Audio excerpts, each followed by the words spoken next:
you think he sleeps in that helmet? I think so. Wow. I think that's the thing. That you never take it off. Wow. So, anyway. And shower, You get too? shot in the face while you're... I mean, doesn't he... Yeah, do you think he ever... Everything else is off. And Maybe, is there like some attachment so you can put like a hose to wash your head and face? That's true, because like inside it would be so stinky and just terrible. Exactly. So, well, you don't think even then that he takes it off? The implication is no. But it does seem like, come on. I mean, because really? that might How just do you eat? might just be You just, like, when you're in front of other tubes? people, you don't do it.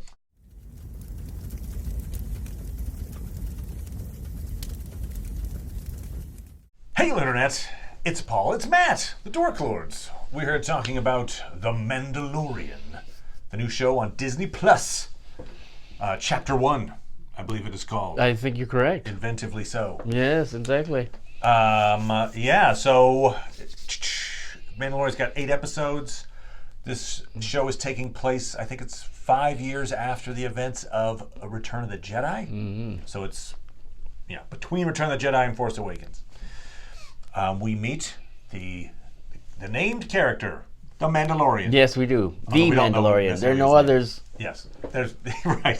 There are plenty of Mandalorians. Actually, we see a few Mandalorians. No, but they don't call themselves Mandalorian. No. He's the Mandalorian. He's the Mandalorian. He is a bounty hunter, much like Boba Fett. Interestingly, we got verification that Boba Fett is not actually a Mandalorian. He just wears Mandalorian armor. Maybe they have like some kind of catalog that you can order from. Yeah, well, we see actually in this episode the idea of like, oh, you get the special armor. Ooh. He's getting the upgrades. Ooh. Beskar is it's immune to laser fire, and it's a metal that is found on Mandalore, which is probably why a lot of people wanted to come and kill all the Mandalorians to get it. Anyway, but so no wonder there became a battle race. Exactly. My gosh! Exactly. So the Mandalorian, we meet him right off the bat. He's on some kind of an ice planet. He goes into a bar. We get the standard. This is like a Western, much like a Western. So it's got that Western feel of I'm going into the saloon and there's going to be a fight. Sure enough, there's a fight. Yeah. And we learn that. You mentioned, you said not to bring this into Lord of the Rings, and I'm not necessarily, except to compare one thing. Lord of the Rings, I always made fun of the fact that there was no OSHA safety standards there's no handrails. There's no handrails in Middle-earth.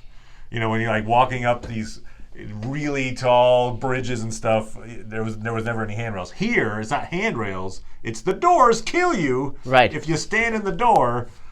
So there's no OSHA safety here either. Okay. So the bar door, he uses it as a weapon, and it's that iris door that goes whoosh, and it like basically bisects his enemy. And you would imagine a bar, a bunch of drunk people passing in and out of a door that could kill them at any moment. You think there might be some accidents? That's all I'm saying. But in any case, all right. Mm-hmm. So. We learn he's not just there to get a drink. No, he's not. He's there to get a bounty. That's right. A mithril. Oh. Mithril is actually the valuable mineral found in Lord of the Rings, but this is not that. This is a mithril, who's like a fish dude. This is officially my least favorite episode. Okay. All right. No. Okay. All right. We're good. Horatio Sands, Saturday Night Live. He plays the mithril. They have a couple of comedic actors in it. Yeah, they do. Posen is in this. Yes. So, and I've yet to apparently Nick Nolte's in there somewhere. Yeah, no, Nick, not doing somewhere. What? Nick Nolte is. Which one? It's hard to recognize him. Yeah, he's the dude. He's the blurg writer. He is. He's the guy that's like. It's not just his voice.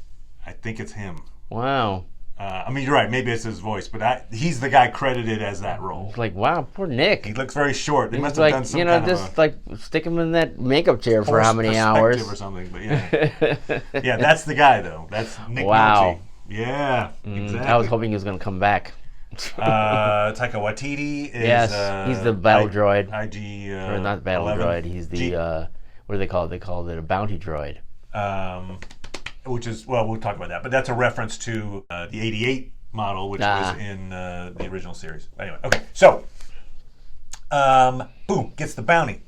Oh, gotta get him into my ship.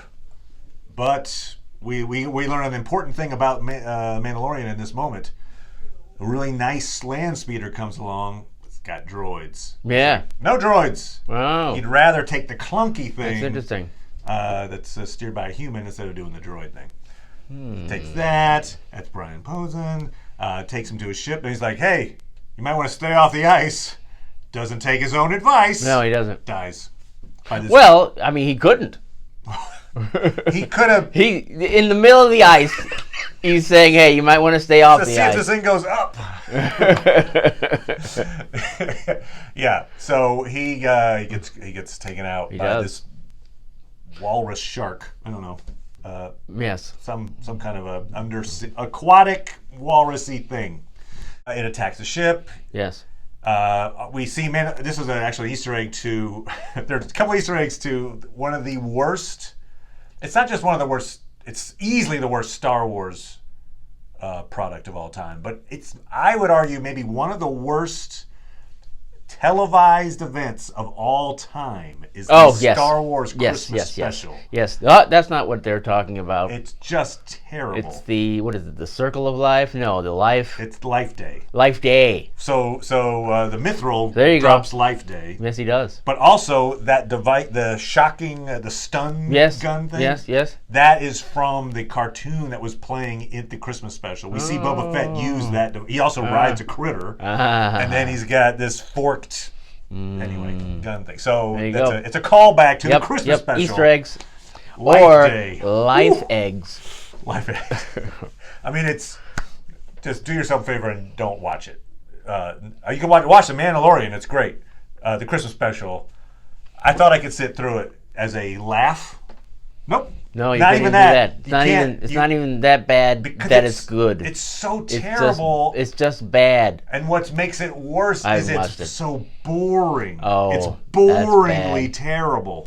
And it just goes on anyway. Have Mystery Science 3000 done it? They should have. They should. Almost. Then you can watch too it. Easy. They could all fall I don't asleep. think that's ever stopped them. That's a good point. Anyway, so yes, no, this is exponentially better than the Christmas special. That's not a very high bar. Yeah, no, it's not. But it is good. All right, so War Atrocities, better than that. He drops off his bounty. We meet Carl Weathers, who's like the bounty guild master. Yes. He's like, "Hey, I got a bunch of these bounties. They don't pay a lot." He's like, "Well, I got this special one. If you're up for it, boom, here's the special bounty. You got to go." And he goes and meets with Werner Herzog. Yes, but we also learn a little more about this. It's like a post Return of the Jedi that the Empire credits aren't worth very much. Yeah, good point. Good point. It's like, well, you can pay me in Empire credits. Yeah. He also is really intent on getting as many bounties. He's like, give me all the bounties you got.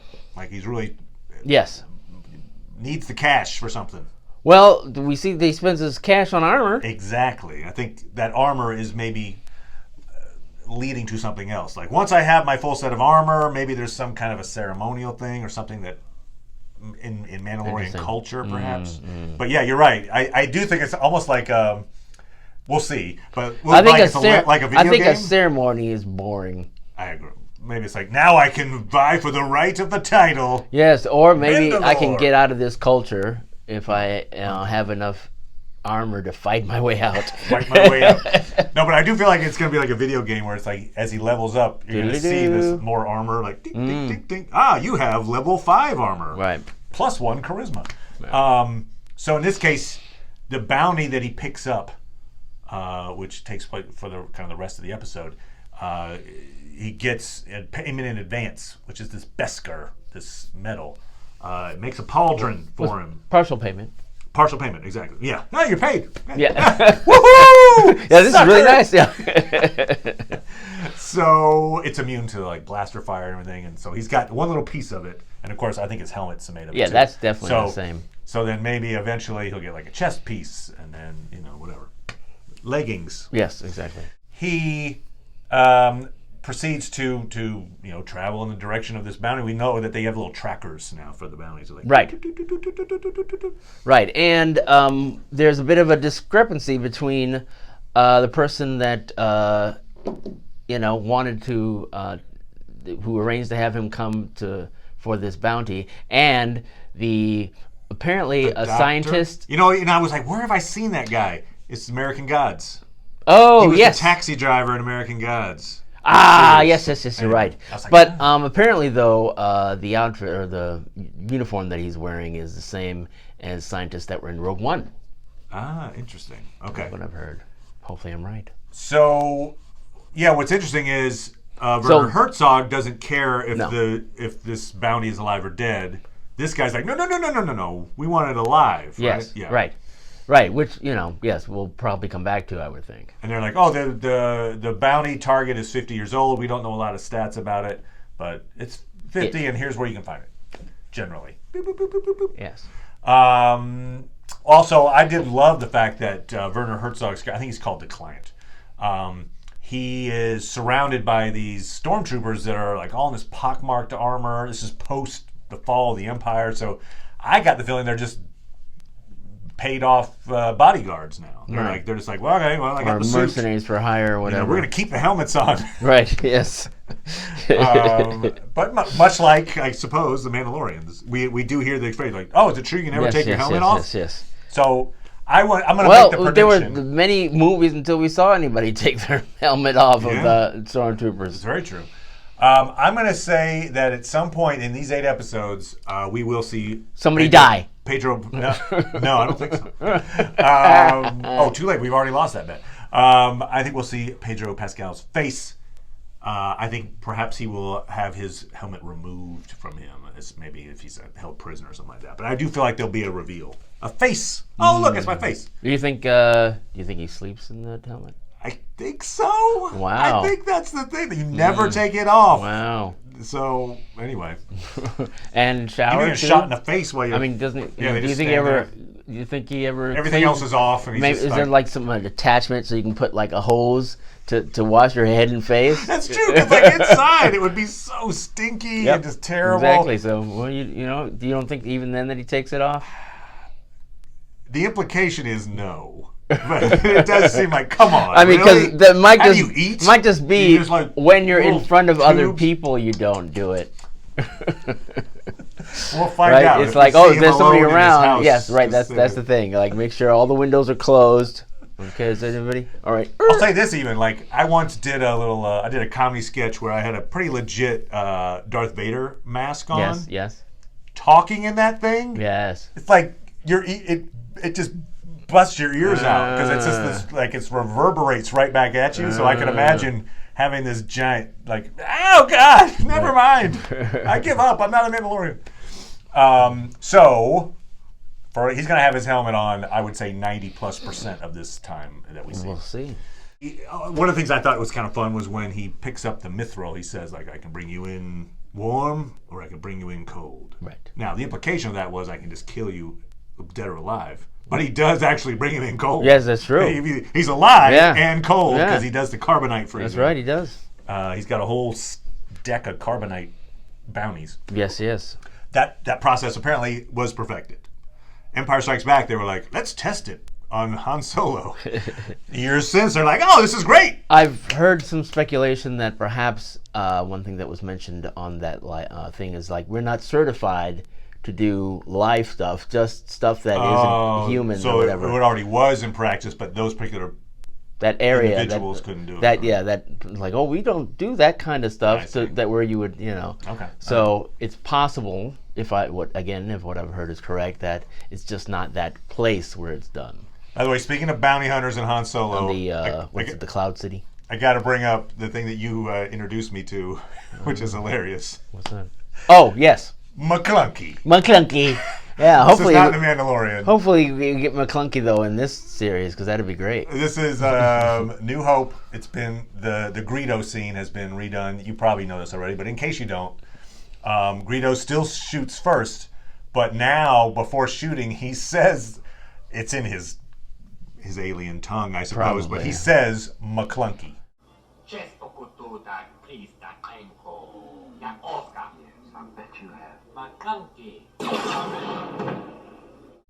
and then he shoots and misses a guy that's 2 inches away from him. But just the fact that he's like, McClunky.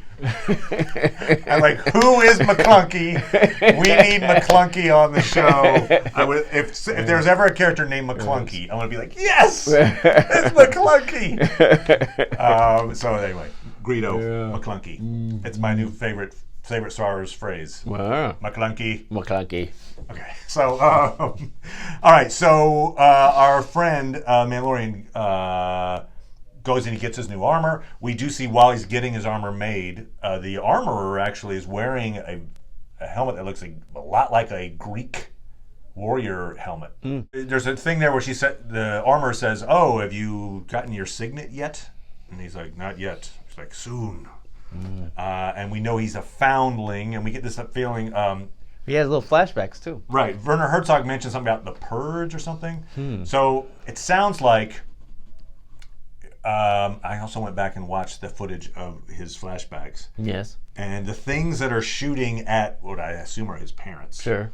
Are droids. Oh. They're like that droid army from the prequels. Okay, so that's why I didn't like droids. Exactly. Although you wouldn't get that impression for later on in the episode. True, although... Well, until the end. Yeah. But it's, it wasn't like the first thing that he did after it was ever True, he does over. say something like, "You're not bad for a droid." Yes. So he still has that little... he's still droid racist. He's a bigot. Yep, droid bigot. But so I think that maybe comes from the fact that droids attacked his town, killed maybe his family. We see the little kid version of him being enclosed in some space, don't know, though. which is maybe like the similar of him, like, my helmet. Maybe his family was part of some droid clan or something, A droid clan? Yeah, like a Ku Klux droid clan. I gotcha. All right. So maybe the whole family. It's going to tie into the Watchmen, you're saying. Yes, exactly what I'm saying. The 7th Cavalry are all Mandalorians. Yes. So, no, but it feels like at some point the people of Mandalore were attacked, and there were a bunch of foundlings, because this armor mentions like, oh, there'll be enough left over to help the foundlings. And that's when he says, "I'm a foundling." She's like, "I know."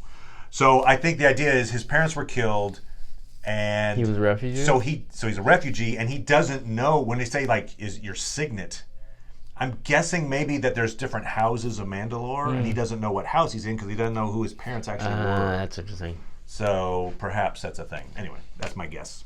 That's interesting. That would seem more valuable an occurrence than like having all the bits of armor. So they can just be like, "I've got them. Look at this! I got the complete set. Woo! Collect all 12." So hopefully that really is more of a drive for him than just getting a bunch of different pieces of armor. Right. It's like maybe a connection to his lost family, perhaps. He goes to this planet where apparently the 50-year-old bounty is waiting. This is where he meets up with Nick Nolte, yes. I guess. They shrunk him down. And he's told he has to ride these blurgs. He has to be a blurg rider. Blurg rider. Which, he's like, "Can't we just get there and no, the only way to get there is by blurg." Yes. And you're like, really? They're just walking across land. I don't know. Like, what special trait did the blurg I guess have? they skipped the parts. Maybe it was really tough. Oh, sure. Or where like the blurg can levitate or something. Yeah, there you go. Oh, yeah, it's a special power with the blurg. Anyway, I think it was just I think Nick Nolte was just having it on. They're like, "Yeah, no, if you want this bad enough, you're gonna learn how to." Or just one of those blurgs. situations where the character has his own way of doing things. Just he's very peculiar. He doesn't like technology or something. We find out that Nick Nolte's character, I don't know the guy's name, sorry, but he shows a Mandalorian where this bounty's being kept. It's being well guarded, because he's like, "Oh, well, ever since these folks came, it's been ruining the local life around here, and I've only heard of Mandalorians and stories, but if you're what I've heard, you'll solve the problem for me." So yeah, have at it. Apparently he's had other people come along who were supposed to be doing it, and they failed. But he tried to help them too, apparently. So these are bounty hunters have been trying to take this bounty many times. Yes. While Mandalorian's spying on the location, this is where our Taika Waititi droid shows up. Yeah, and it's very much reminiscent of Butch Cassidy and Sundance Kid, boy. Oh, okay. Good call. Yeah. I mean, you're absolutely right. Yeah. But I didn't think of it at the time. I don't know why. I'm an idiot. Yeah. Okay. That could be the reason. Yeah. So he's shooting up the place. Mandalorian comes in. They agree to split the bounty. I do love the comedic beats, which are every time he feels threatened, the droid's like, initiate self-destruct. Maybe that's why they never got him. Yeah. And then it's up to the Mandalorian. No! Stop the self-destruct. I appreciate that he listens. Yes. He doesn't just self-destruct. No. And you think he's a droid, so he would be like, go ahead, blow up. I hate droids. Yeah. But no. No. I think he realizes that the droid is shooting many more people than he's Very good shot. So at one point, he gets shot. He being the droid gets shot. He gets shot many times. Yeah, that's true, many times. But in one in particular, I think it's maybe by the heavy cannon or something. And so the Mandalorian says, "Oh, are you okay?" Yes. He's like, yes, it missed my vital wiring or something like that. Which I took notice from later. Maybe he's like, "Oh, the vital wiring's up in your head, then, is it?" I don't know. Anyway, so because Mandalorian doesn't miss his vital wiring. No, he doesn't. They break into this compound. It's in this little floating, levitating bassinet. Yes. Oh, it's a baby version of the race that Yoda comes from. Yes. I don't think they've named that race. In any case, little baby Yoda-ish thing. Yes. What's the other character there? Or the other one of that race we know of? Oh, right. There's a female. Is that what it is? There's a female Yoda. I thought they were both male.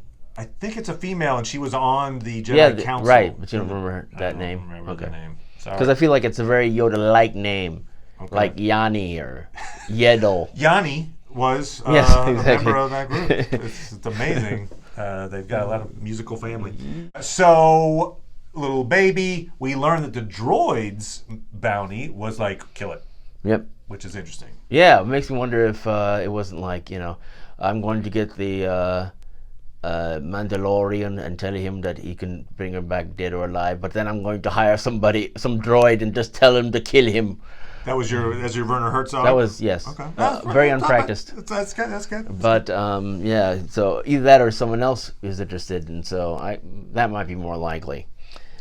Like somebody else trying to. So there's a party trying to kill this thing, and there's a party trying to experiment. Although that would make their conversation quite. Oh, you know what? Because they said it's guild thing, so you think that would be controlled then. You're right, though. Like if I'm on a different bounty than you, then it's a race to see who. Right, exactly. I mean, if you're not in the same guild or it's not associated, then it wouldn't be like so. Presumably they're in the same guild, so that actually should be controlled. Then it makes you think that Werner Herzog just like I'm gonna get. Just kill it. Yeah. Maybe he did it on the side. Yes. Away from the doctor. Yeah. So we see at the end. Then it's the Mandalorian takes possession of. It's a 50-year-old Yoda, but by because Yoda's like 900 years old when he dies, so it's still an infant. It's dumb race. Though. What species would spend that much time as a baby? Yeah, even if you're long-lifed, it shouldn't be. You're right. That you spend much time. Vulnerable as hell for a long time. Evolutionarily, why would you do that? Like the baby should be able to kill anybody who's coming. Lift up rocks and everything. He's too young. So we get the feeling too young to do the training. that our doctor and sinister client guy, if they don't want to kill the thing, they want to experiment perhaps on this thing. Sure, who knows? I'm guessing, or hold it hostage, I guess. Right. Well, who's going to go? I don't know. But somebody was trying to protect If we can find more of these creatures, we can ransom them and tell them, we've got your baby. We'll get more of that. Please come out because we want to know more about you. But this thing, it wasn't like the baby was being guarded by temple guards. No. And these were like unsavory types. They were unsavory. Who were like, we've got I this wouldn't want to baby, taste them. and we're going to keep hold of this baby. So, yes. Yeah, it obviously begs the question of what's so important about this baby. Yes. I would guess that there's got to be some kind of a force connection or something where it's like, oh, this thing maybe has uses the Force or has that makes sense. Connections. It does. It makes sense. But people who were hoping that this series would stay away from the Jedi then might have a little less, more reason to be concerned. In Rogue One, they had the character who believed in the Force, but he wasn't a Jedi, right? He was like, and then he gets killed. Guardian but then Wills. I forgot at the very end, I guess the person who was a Jedi is, of course, Darth Vader, he was in Rogue One. But that's one of the interesting things about Star Wars, if they have the courage to have a Star Wars story without Jedi in it, and potentially that might not be the case. Okay. Yeah. No, I do feel like this little baby Yoda-ish creature is an arc that's going to take most of the season, if not the whole season. Right. Yeah. As opposed to like, oh, I'll deliver it. Hey, yes. hey, we're done. Next bounty. Yes. Let me add some armor to my chest plate. Right. Well, it's. I mean, I'm not that steeped in Star Wars lore. It's amazing to me that you could have all the different books and TV shows and movies and cartoons, and nobody knows about the race of Yoda. Yeah, I know. It's like a black hole. It's like, wait a minute. In the lore. Let's do a story. Let's do books, because apparently they've done more things about Yoda, not Yoda. Sorry. The Mandalorian or whatever, creatures like Boba Fett. Let's do something on him, because I guess he's not running around like a little midget thing. So little midget thing. Yes. Although it's like I bet they have like stories on those stupid Ewoks. Yes. Yes, exactly. Well, why do a story on the different Yoda race? They're not bigoted by height. Yeah. They're bigoted by cuteness. That was a cute baby. It's got big eyes. Yes, exactly. There you go. Yeah. So the mystery will unfold for us. It will, yes. In fact, the next episode of The Mandalorian drops on Friday. Tomorrow. So as we tape this. Sure, as it's posted. Thanks, Paul. I appreciate you pinning me down to that. So we'll find out more in the very near future. But yeah, it's an exciting series. I liked it. The two things that I was not like 100% in on. One, the music's got to grow on me a little bit. It's not John Williams, and I appreciate the fact that they're going like, oh, we're going to do our own direction. Yeah, it's good. It's just not John Williams good. Like it's a tough standard to meet. Yes, it is. Like a John Williams is a 10. This is like 7.5, maybe 8. It's like this is no Shakespeare. Yeah, right. I'm just saying, it can grow on me. I'm fine with it. It is not a deal breaker. Like, oh, it's terrible. No, it's good. It's not great. And then the obligatory, I have to ride a creature scene when he rides the blurg. It looked a little hinky at times when he was like on the thing, and anyway, you don't need to ride creatures. Like, it's okay. You're in a sci-fi show. You can ride land speeders. You can ride spaceships. You can walk. You can do a jetpack. Yeah. You don't have to ride the weirdo creatures. No. Unless it's a Tauntaun. Star Wars. The Tauntaun, you can ride it. Star Wars. That's fine. Okay. Anyway. McClunky. All right. Anything else, sir? No. I mean, anything else, McClunky? What more could there be after McClunky? All right. So we'll be back talking episode 2 next week. Coming up, though, also Mr. Robot. Yes. So thanks, everybody. Bye. I love you. McClunky.